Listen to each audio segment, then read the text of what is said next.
Relax, the keyboard is off and the press box is closed, but the mic is just getting warmed up. Welcome to the Hockey Writers Ink, the show where the writer is fresh off the presses and the ink is not dry. Join your host, Lance Green, the guardian of the blue paint turned writer, and co-host SteelFlyers, as we bring you all the latest on the Philadelphia Flyers.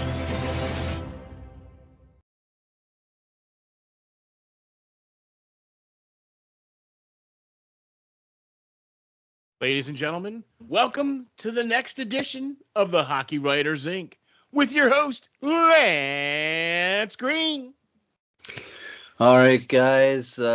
Interesting Flyers week or two there.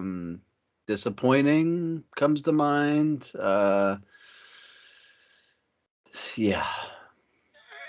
Well, how's that for an opening monologue for the show? Just tough to swallow. That was a hard draft to watch. Very excited about that draft and all the possibilities we could have had and didn't. So we'll get into it. I mean, clearly, was not on the same page. Look, we got a lot of stuff to talk about and a lot of stuff to digest here and a short time to get there. And we're going to try to wrap it all up here in a recap show. Yeah, how about that? A draft recap show. By the way, we were live for the draft. The whole entire first round, we were there for 7/8 of it. Right? Like we ducked out there the last couple of picks there, or the last couple of minutes, but for the most part, we were there. Out of frustration, yes. Yeah. Yeah, we were there for the entire 2024 NHL draft frustration for the Philadelphia Flyers. And we were sitting on the edge of our seat almost the entire time, just waiting for that hammer, that ball to drop, and it just never did. It dropped. Well, it wasn't a ball or a hammer. Yeah, they dropped. And it wasn't a ball or a hammer that dropped. I'll say that, but it dropped. That's for sure. So here we go, folks. By the way, thank you all so very much for all the views. Thank you all so very much for the subscriptions, and thank you for the likes and all that other great stuff, man. We couldn't do this without you guys. We really, really appreciate you guys doing this and sticking with us. Here we are. We're approaching our 4th season now. Doing this, right? We've got a first class A #1 editor-in-chief writer who covers the Philadelphia Flyers. And yeah, you like that? And also covers a lot of the prospects as well. And man, I'm here to tell you, we've got a top-rated show. Our show for the last 3 years running has been in the top 15 of all Philadelphia Flyers podcasts, and that is all thanks to you guys out there. So thank you once again for all the support that you guys have given us, man. We couldn't do it without you. That's why we are still here doing it, right? We're still fighting the good fight, man. Here we go, right? You ready? Yeah. Yeah, buddy. It's really tough when you just feel like there's a big giant egg that's been laid here, okay? So let's lay this egg, right? Here we go. Episode number 172, 2024 NHL Draft Philly style. And we're going to wrap things up here on what me and Lance think about what was going on with this draft. So, what do you say, Lance? We sphere right on into this? Yeah, we can start for sure. I Okay. got your reference there. You like that, right? Okay, because, well, the draft was in Vegas in the big sphere, and it was really cool seeing all the pomp and circumstance, and it was really cool seeing all the, all the graphics on the sphere and everything else like that, and that's all fine and great. But, okay, let's get down to what we're really there for, and that's the selection of a lot of these young players. By the way, Lance, hey, congrats to the Prospect Watch players that were selected in this year's draft. We're talking about Carter George going to the LA Kings, right? We're talking about Logan Sawyer going to Montreal, right? How about that? We're talking about John Mustard going to Chicago Blackhawks. Ooh, doggies, man, that is exciting. Oh my gosh. And to top it all off, the cherry on the cake, Ryder Ritchie going to Minnesota Wild. All players selected before the 80th pick. Boom! What? There you go. Okay. Let's talk about what the Flyers did. What do you think? Yeah, let's start. I'm trying to prolong the agony, the pain. Okay, Here we go. Let's start off with something that's really good news that's happened with the Flyers, and that is that Mitchkov is now finally a Philadelphia Flyer. He signed his ELC. Oh, I'm sorry, Flayers. We're the Flayers, or whatever, however way he's pronouncing it, because he's from Russia. And okay, whatever. So I'm seeing T-shirts now saying Philadelphia Flayers.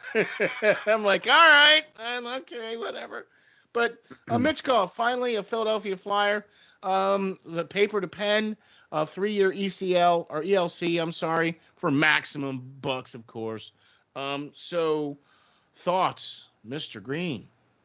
He's gonna be a talent. I mean, he did so well in the KHL this past season. They call him a triple threat. He can do it all, and probably the second best player in last year's draft behind Connor Bedard.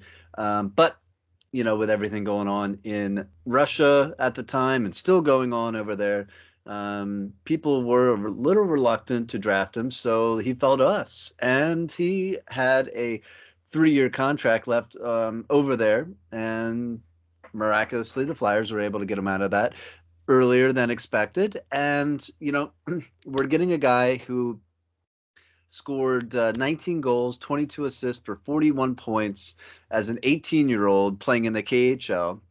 And, pretty tough league. He played for Sochi. He didn't even play for his own team, which is SKA or CKA, whatever you want to pronounce it, and however. But, Russian letters are different. Russian alphabet's a little bit different. But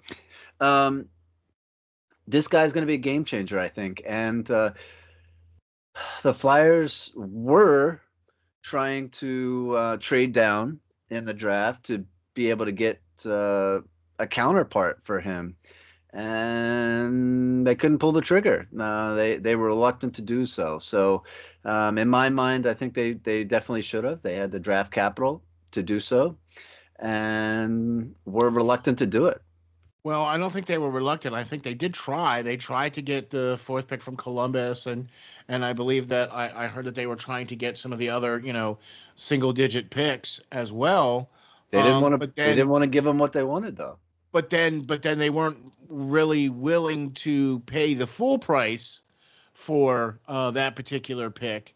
You understand what I'm saying? And then, what they did. But first of all, I want to talk about what you said about Mitchkov, and we have alluded to this months ago. We knew that Mitchkov was going to be here now sooner rather than later, and we were all kind of just crossing our fingers, be like, all right, as soon as he puts his jersey on, then we know, and then we're finally, and so development camp, and hey, guess who's invited? All right, I agree though. I think gotta get a visa. Right, you know what I mean. Got to get a visa, work visa going. But get brought over here the right way. Danny Briere doing the, jumping through the hoops and getting things done the right way. Another thing that I'm just going to mention is the Ivan Fedotov as well fell to the Flyers. Luckily, that was out of pure luck. I believe those two players, if Fedotov wouldn't have come, and now if Mitchkov wouldn't have come, do you think if Mitchkov would still be 2 more years out that they would have drafted the players that they drafted? I don't think so. I think that the Flyers, knew he was going to come over and all that, and have since been in free agency as well as the draft, going after a lot of centers. They're not happy with their core group of centers, and Apparently. well, yeah, I mean, imagine that they're all the same player, defensive centers, 200-foot players that can't score.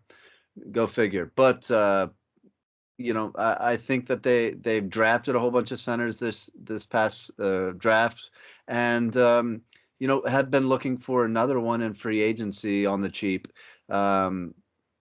Somebody to play with this kid, and that's going to be able to keep up with him and get him the puck. And I don't think they have one on the roster right now. So. Okay, it's funny that you kind of mentioned that, because that, I believe, is going to lead us into exactly what happened here in the draft. The Philadelphia Flyers were lottery picked, I believe, or their draft position was 12th overall. Yes. Selection in the NHL draft. And when the time came for the Philadelphia Flyers to go stand at the podium to announce the pick, they did not stand up. They stayed seated. And then it was finally announced after like 10 minutes that a trade was made, that the Flyers had traded back one position.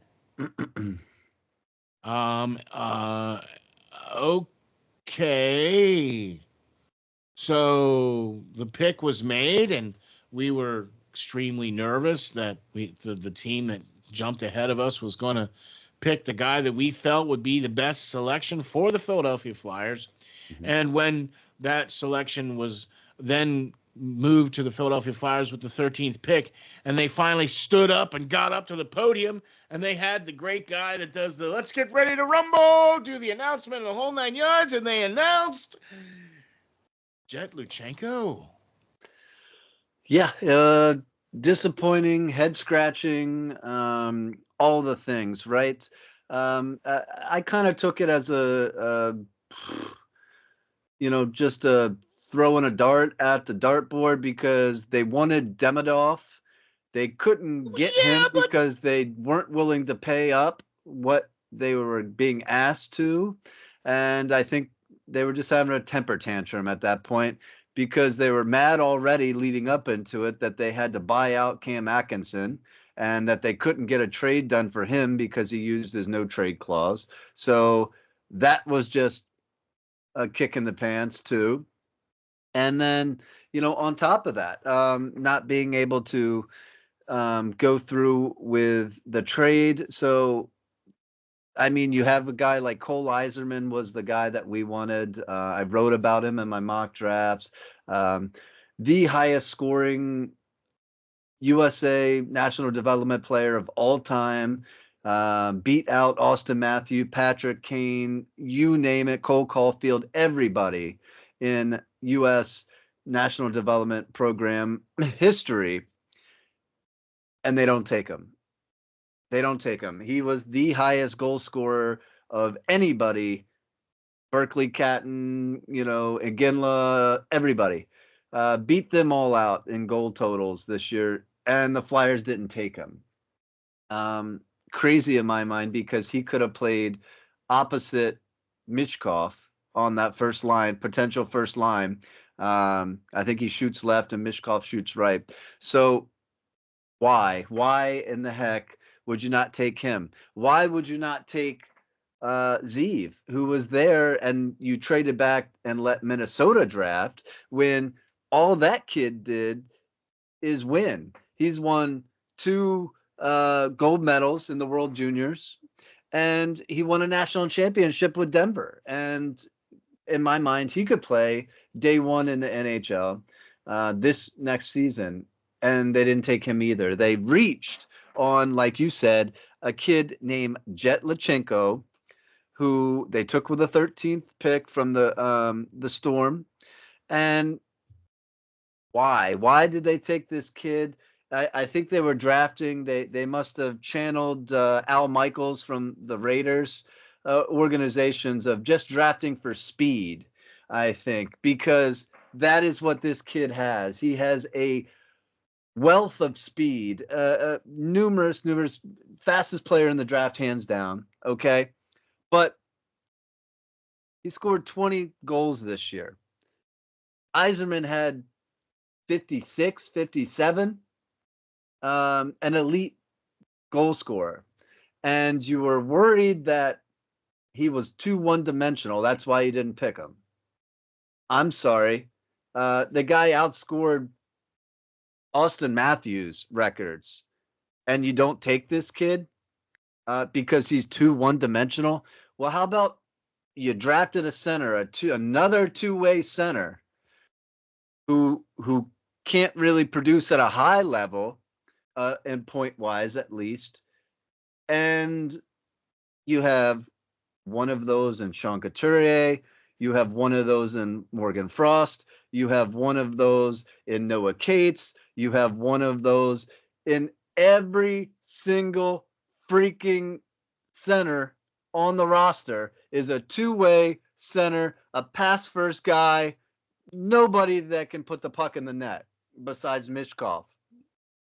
Why would you not have the best scoring duo probably since John LeClair and Eric Lindros, if both of those players live up to their full potential, if you drafted Cole Yzerman? I have no clue. But let me say something quick, Lance. Let me say something here. Look, we are not down on Jett, because when you look at the tape of Jett, there's a lot of things that Jett does bring to the table. Yes. He does have incredible speed. He does bring a leadership quality. He's been captain of a lot of the teams that he's been on, and that's all fine and great. Yes. You know what I mean? And I understand that Philadelphia is trying to, build culture, and they're drafting culture guys. But when you have, and I'm sorry to go on this tangent, but you even said the name. When Sean Couturier was drafted for the Philadelphia Flyers in the first round, 14th overall, he scored like 96 or 92 points in his junior year, respectively, that year, after coming off of a year of being out with mono, okay, and was able to score that amount of goals. That, to me, is prolific.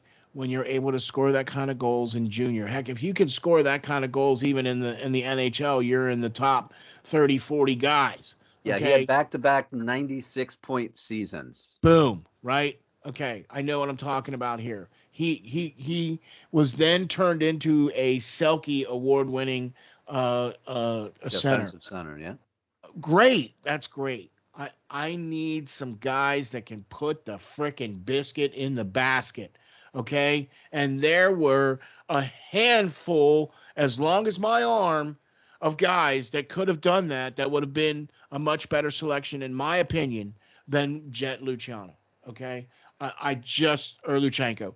Even Dean Latorno, another guy that you wrote about, was available, would have been an amazing gift and talent to team up. Somebody big-bodied that could be that Lindros type player, bigger than Lindros, right? Okay. And I'm not saying that their other selection, Berglund, is, I mean, he's 6'4", and all that, but I get it. But you've got an entire stable full of guys like Couturier. You don't need another guy like that. So that's why Lance and I are like scratching our heads on this whole Jett selection in 13th. You traded back one to get a conditional first in 2025 to get 13. I don't get it, man. What's going on?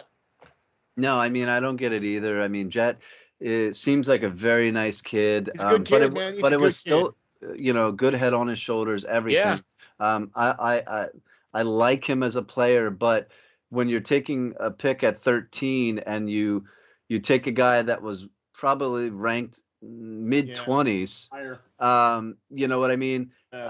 On some list, and because he shot up at the CHL game and All-Star game and shit like that, stuff like that. But I don't get it. And then you go back and trade away Florida's pick, a pick that you've been waiting to cash in on for multiple seasons since you drafted Claude Giroux. And what do? You don't take the pick. You didn't want to trade it along with the 12th pick to be able to get inside the top 5. You didn't want to give up all those picks. So you don't even use it when you could have got a defenseman like a Charlie Elk or somebody else with that pick. You trade it to the Oilers so that they can make a first round selection because, they need to get better. And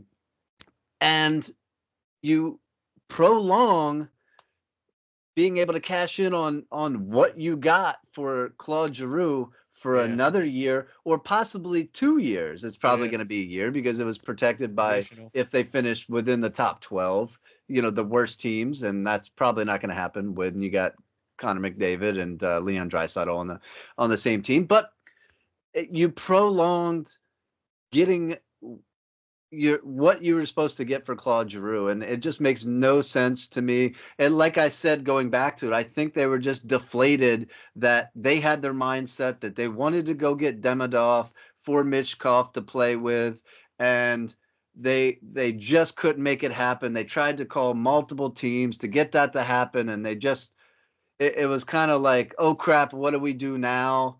And they just kind of didn't even want to bother. It seemed like when they just settled for drafting Jett and then trading away their other first round pick. I mean, they work so hard to get these draft picks and everything like that, and then they just trade them away, or try to trade up and don't even take players, the best player available on the board or anything when you do move up. So I scratch my head on a lot of this. Steel. He was projected to be in the 20s. Yes. Jett, right? Yes. He was projected to be in the 20s. So they reached for him.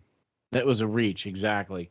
Especially with the likes of a Cole Eiserman or a Dean Latorno being available at that particular time. I mean, you know what I mean? It's a dome scratcher, if you ask me.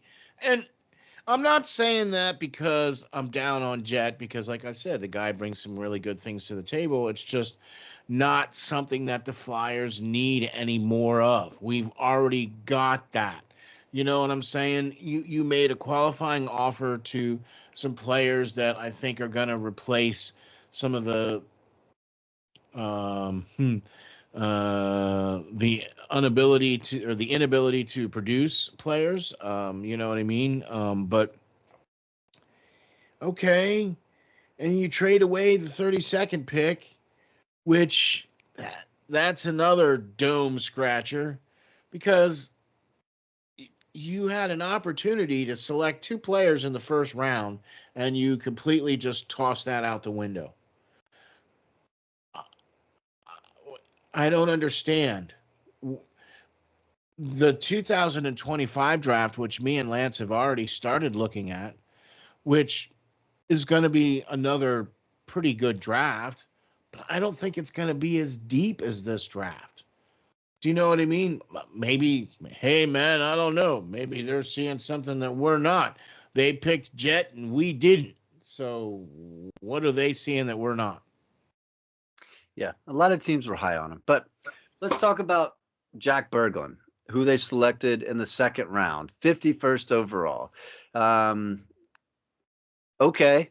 Another big guy, 6'3", 207 pounds, Swedish centerman. Again, I told you they wanted to select some centers. They feel they need more depth at center. And okay, he's surprisingly good hands. He's got sneaky good finishing ability around the net. But, I mean, he's projecting to be like a gritty third-line center in my mind. And there was just a lot of people still on the board that I would have rather seen, taken at that time than a guy like Jack Berglund. Call me crazy, but, it's just, it's easy to play Monday morning quarterback and all that stuff and all that. But folks, we've been covering this particular draft class for multiple years, leading up to this this past weekend. So, I mean, it's not like we're sitting here. And, I mean, we've interviewed a ton of them. We've studied game tape on all these guys for the past couple of years leading up to their draft year. So it's not like we're just uneducated and saying, hey, that guy was higher on, so-and-so's big board. We should have took him. We know what we're talking about here. We studied these guys. And, Berglund wasn't even on my radar at that time. And really, neither was Spencer Gill. Spencer Gill was, on there. He's a big guy, defenseman.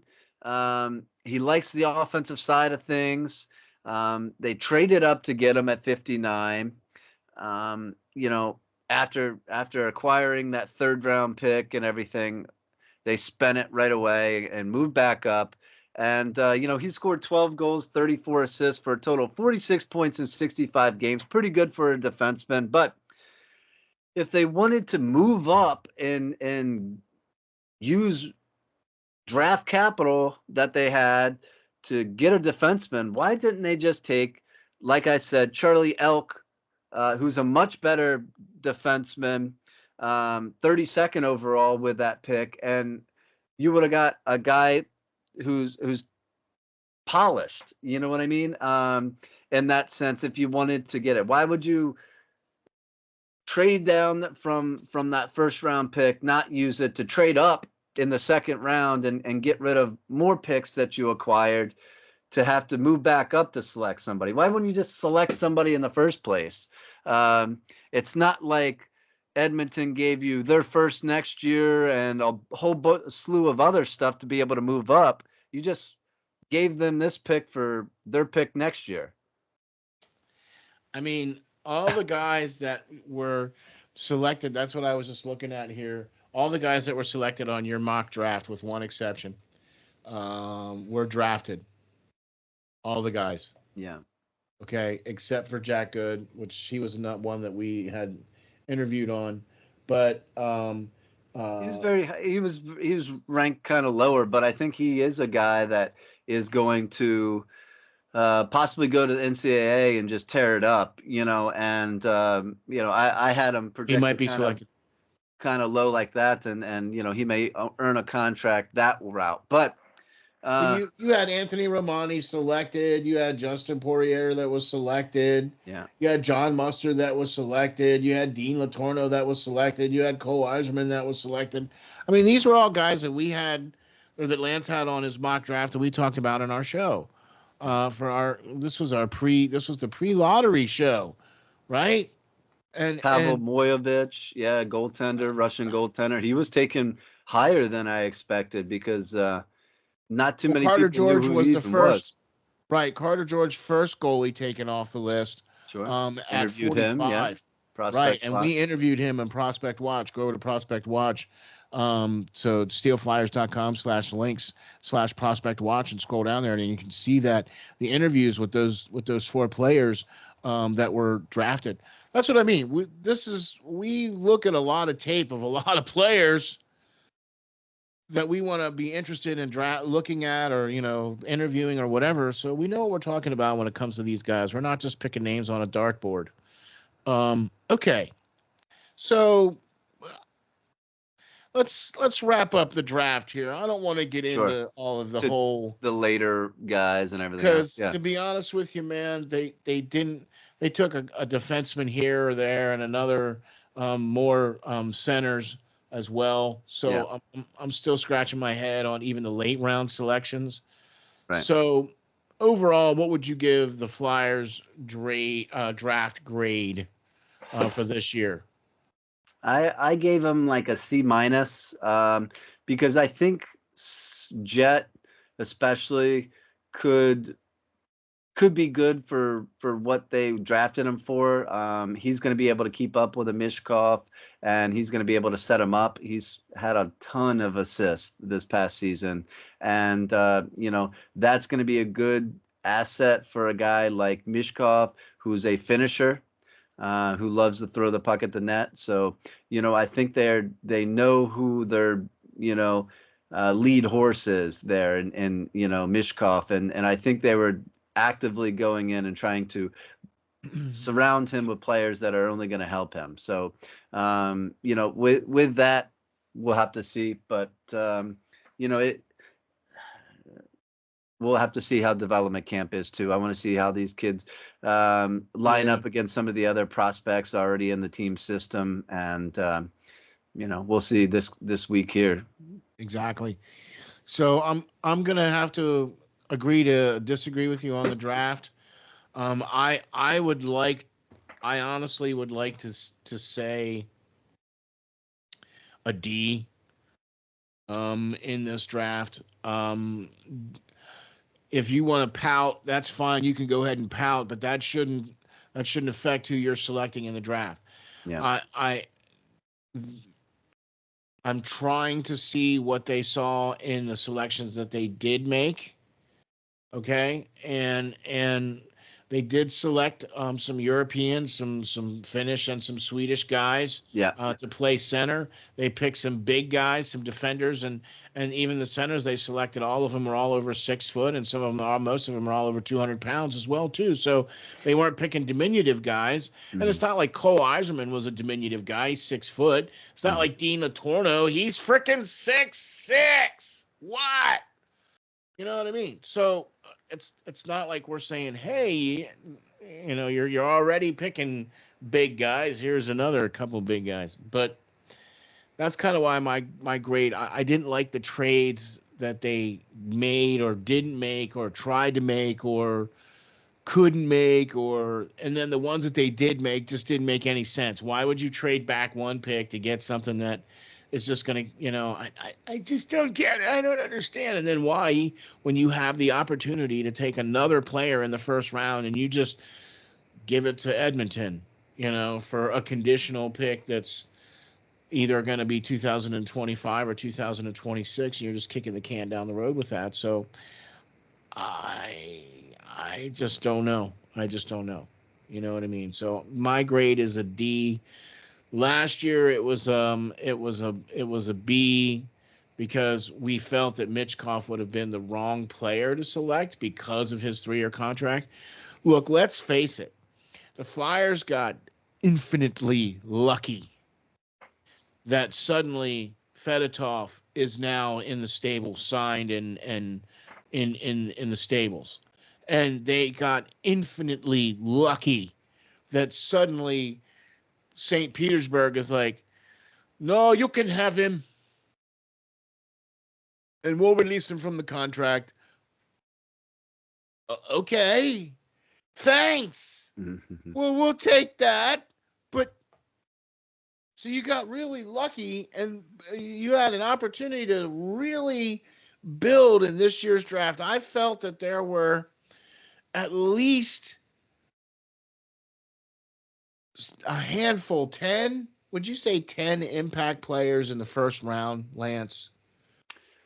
Or players that we felt were, we did a roundup of the top 5 of all positions, and almost every one of those players that we had in all those spots were all drafted. Okay? So I'm here to tell you, I think that the top 10 are impact players for the teams that they were drafted for. Would you not agree, or do you disagree? Or No, I agree. I think there was a lot of top end talent available this year, and the Flyers, even if they had the picks, and that was what was frustrating. If they did like somebody that much that they were calling relentlessly days before the draft to try to secure a higher pick, then they cannot be afraid to do it. Yeah, that's a good way to put it. You don't have the cap space to sign free agents.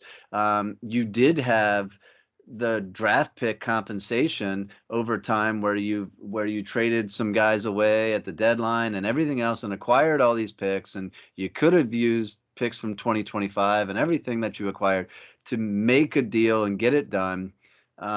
To get your guy. And I wholeheartedly believe that. I don't, yes, a lot of picks mean that you have a lot more opportunity to land somebody that develops to be spectacular. But if you, I believe that if you have your mindset on one particular guy, two particular guys, by all means, I'd rather see the team make two selections in the draft if it was their guys that they could not live without. You know what I mean? Trade the assets, do whatever you got to do. Your building block is Mitchkov, is what you're banking on. So make him happy. Go get his friend from St. Petersburg that he played with, that is supposed to be just like him, an unbelievable talent, and make him happy. Get people. He is a foreign player. He's in a country that he's never really been in before. He's trying to learn a language that he probably could speak a little bit of, but not a ton. He's going to be away from his family. Sure, by all means, do whatever you got to do, trade away the assets, get your guy. And they didn't do that. And, it shows, and it kind of filtered into free agency as well, just kind of like beaten down, just frustration. What could they do? They don't have any money. They don't have any cap space. So what could they do? I mean, Danny Briere said that they were going to be, quiet in free agency. Well, duh. You got nothing. You got no cap space, no room, no nothing. You got contracts that are going to come off the books. But I mean, that's kind of where you're at on that. Well, that's the thing too. People were calling about Joel Farabee. People were calling about Morgan Frost. You didn't trade either one of them to free up cap space. You couldn't trade Cam Atkinson. Okay. That's kind of hard to believe too, when a team like Tampa Bay was able to rid themselves of $11 million on draft day at the freaking tables and made multiple deals to be able to get them the cap space to do what they felt necessary they need to do to be able to keep them in a playoff spot, even with losing Stamkos, who's, up there in age right now. I think he's 16 years in the league or something like that. And they chose to let him go and rebuild around some other guys. And now they got Jake Gunsel and everything, and a much younger player, a building block who they think. So, it seems kind of crazy to me that, you're saying you couldn't find a deal, even if you were going to have to retain some salary for next season. It would have prevented from having to pay money out now for 2 seasons, since you had to buy him out. I just think something could have been found where you could have done something and get that deal done, and they didn't do it. And to bring back the players that they did in Eric Johnson is 36 years old. What is he going to be now? He's going to be a kind of a on ice coach for the defense. Now that Stahl's gone. Well, Stahl played a similar role to Stahl. I mean, he scored 6 points last year and was a -14 on the season. Yes, he's a former 2006 first overall pick of St. Louis, but that was a long time ago. This guy has seen better days. He was a Stanley Cup champion, yes, but you brought him back for $1 million. Not crazy expensive, which is good, but I much rather seen them go out and not just re-sign somebody that they're comfortable and they know. Go out and get somebody that could better the team. And of course, I've said this name many times. Yanni Hakanpää was out there. Guys, he's 32, 6'5", physical defender, and he signed with the Maple Leafs for $1.5 million. And I think he's twice the defenseman at this point that Eric Johnson is. And he would have been much better suited to bring in a role to take on that Ristolainen should have, and you would have had that physical defenseman. So there's guys. I mean, yes, I agree. You know, they didn't have a ton of cap space, but there's guys that they could have, you know, went after that, signed not too terrible deals and been much better off for this season. And you know, to re-sign Hathaway during, you know, free agency when everybody was signing everybody, he wasn't even due to be get a new deal before after next season. So why are you worried about that on free agency day? Like you already chalked it up and settled. You were settling at that point in my mind. I mean, and to give him $2.4 million, he's a great, you know, asset, veteran, a lot of leadership qualities, but $2.4 million, that just seems like a bit of a stretch for me for what he brings to the table. You say you're struggling with, you know, financially, and you're trying to get out of a burden that you were dealt, but you know, you're overpaying. Filling the hole back in. You're overpaying, you know, for his services. And I mean, you already, you know, kind of signed him, you know, for $2.3 million. And I thought that was a lot. So now you're paying him 2.4, you know, you gave him a slight raise, and he's just getting slightly older. In a sense, where he's in, you know, mid-30s. So I don't know. I just thought that was bad timing. You could have waited a little bit later in the season. You could have been trying to make another deal to bring in somebody, and they're still talking to certain players. Well, they did, you know, speaking of other players and stuff, and I'm with you on, you know, why that they brought back Hathaway and why that they brought back Johnson. I'm actually not. I don't have necessarily that big of a problem with Hathaway coming back. I felt that he was a pretty good player for the team. He's good in the room. He's got good leadership qualities. He's a good penalty killer, and I do really like him playing on the team, and I thought he was a good asset to the team, as far as I'm concerned. Not quite at that kind of money, but okay, you know, whatever it is. But the Erik Johnson timing. But the timing was my thing. Like everybody's in a flurry to sign different prospects, or, you know, different free agents, and you didn't even care. You re-signed somebody that, you know, you could have waited till he comes in camp or whatever. Like I don't know. Exactly. But here's the other thing too, though, that I want to say too, with those re-signings. But the Flyers did also extend qualifying offers to two players that we felt are part of the future for this team, and that is Bobby Brink and Igor Zamula. Were both offered qualifying offers. I hope they sign those qualifying offers. I really do feel that Igor Zamula, I think, cemented himself as a player that's going to be on this roster. I really, really do.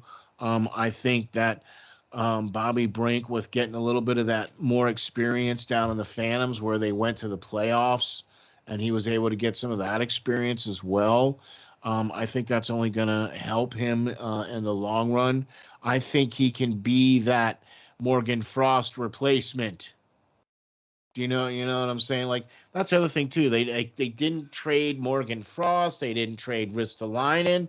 They haven't done any of that stuff. I haven't heard a peep about any of that stuff for free agency or nothing. No trades, no nothing. Yeah, I mean, that's my thing. If you had such a problem with your center, your core, you don't believe you have depth in the system, then why wouldn't you trade for it? Why wouldn't you trade the players that you don't like on your team, create cap space to sign somebody come July 1st, or you know, grab another pick or something for him at the draft to be able to utilize on on somebody a little bit better than the people that you got. I don't know. It just seems like they kind of came out. Danny Briere came out and did so much in that first season, and then you expected a lot from him coming into the draft, and he kind of is resembling Chuck Fletcher, where, oh, we tried, we did this, but, couldn't get it all done. Now, you're not going to do all that all the time, but be able to pull off such great deals and everything like that and hit on everything. But, man, that draft was rough. Yeah, it was a very rough draft. So, all right.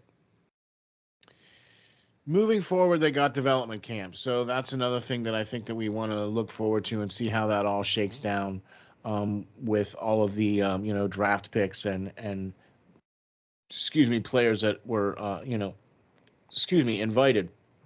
That's going to take place starting today and go through until the weekend, I believe. Yeah. Yeah, I mean, it's an exciting time to see some of these players back in. Some of them won't be, with the team come actual camp and everything like that, because they're, so far off that they're just going to send them back to their teams, especially some of the Russian players and everything like that, whose season starts so much earlier than over here. Yeah, exactly. So that's going to be exciting as well too. So also, you got to check out the article that Lance wrote. I know we didn't really get to touch on it in the show tonight, but you got to go over to SteelFlyers.com and check out Lance's latest article about the draft wrap-up. And, of course, you can check out all the latest and greatest articles that Lance does, and then all the latest and greatest shows that we do, especially Prospect Watch. And you can go over and check out all those prospects that we interviewed that got drafted this year. So, yeah, be sure to go over there to the SteelFlyers.com and check that out. Also, go over to the Steel Flyers YouTube page. Check us out over there. And don't forget to check us out on X at HCKY Writers Ink. And then you can also check out the Prospect Watch on Instagram. That's Prospect Watch 1 on Instagram. And then you can also follow it on X at Prospect Watch 23 on X. And then you can follow Ron, your co-host, at SteelFlyers 52. And how can we find you, Lance? Yep, Lance.Green39 on X. Sure. That's right, man. For sure. Also, big props and thank yous to all of the Facebook groups that allow us to post out our shows, post out Lance's articles, and for all of your great feedback.